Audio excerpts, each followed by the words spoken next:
sin a plus cosecant a the whole square plus cos a plus secant a the whole square equal to 7 plus tan squared a plus cot squared a. So rightல tan and cotல answer கொண்டுட்டு வரணும். இங்கே cosecant secant இருக்கு. அப்போ என்ன identity use பண்ணணும்? cosecant squared a equal to 1 plus cot squared a அது யூஸ் பண்ணலாம். 1 plus tan squared a equal to secant squared a use பண்ணலாம். இப்போ லெஃப்ட் ஹேண்ட் சைட்லேருந்து இப்போ ஆரம்பிக்கலாம்.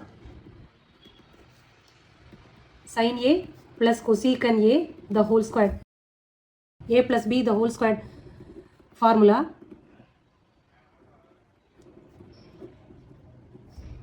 equal to a plus b the whole square formula அப்படியே simplify பண்ணுறேன்.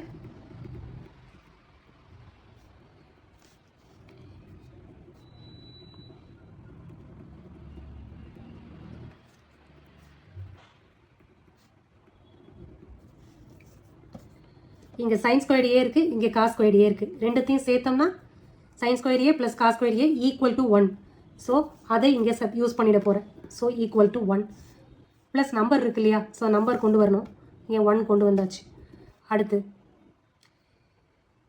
இங்கே cosecant squared aக்கு 1 plus cot squared a போட்டுக்கலாம். ஆன்சரில் காட் இருக்குது, அதனால சப்ஸ்டியூட் பண்ணுறோம்.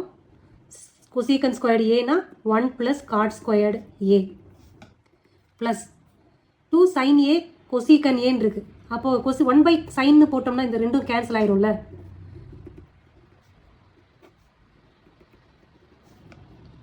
ப்ளஸ் இந்த காசு ஸ்கொயர் இந்த சைன் ஸ்கொயர் சேர்ந்து 1 ஆயிடுச்சு. அடுத்து சீக்கன் ஸ்கொயர் ஏ தான்.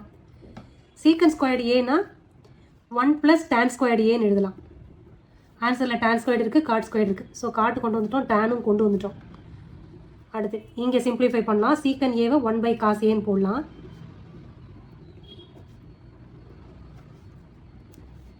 One plus 1 2 plus cot squared a, இந்த ரெண்டு டேர்மும் கேன்சல் ஆகி ப்ளஸ் 2ன்னு கிடைக்கும். ப்ளஸ் இந்த ஒரு 1 ப்ளஸ் டேன் ஸ்கொயர்டு ஏ,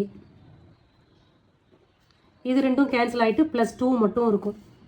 இப்போ 2 ப்ளஸ் 2 4 5 7 7 ப்ளஸ் காட் ஸ்கொயர்டு ஏ ப்ளஸ் டேன் ஸ்கொயர்டு ஏ. ஸோ இதுதான் RHS.